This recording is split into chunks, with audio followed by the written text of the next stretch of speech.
అనకాపల్లిలో అక్షర యోధుడికి అరుదైన గౌరవం. సిరివెన్నెల విగ్రహాన్ని ఆవిష్కరించిన దర్శకుడు త్రివిక్రమ్.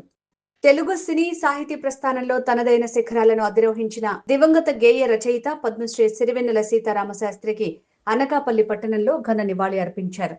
అక్షరాలతో కోట్ల మంది హృదయాలను గెలుచుకున్న ఈ సాహితీ దిగ్గజం విగ్రహాన్ని శనివారం ప్రముఖ సినీ దర్శకుడు త్రివిక్రమ్ శ్రీనివాస్ ఆవిష్కరించారు. ఉత్తర అమెరికా తెలుగు సంఘం సాహిత్య విభాగం తానా ప్రపంచ సాహిత్య వేదిక ఆధ్వర్యంలో ఆంధ్రప్రదేశ్ రాష్ట్ర ప్రభుత్వ సహకారంతో ఈ కార్యక్రమం జరిగింది.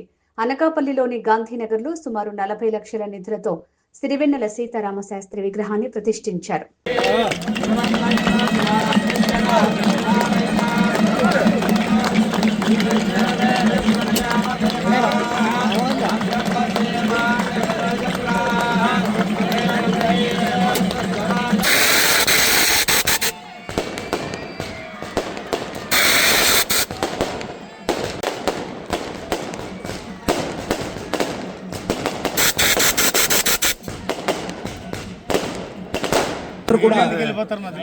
అతిథులందరూ కూడా అక్కడికి వచ్చే వస్తువుగా కోరుతున్నాం.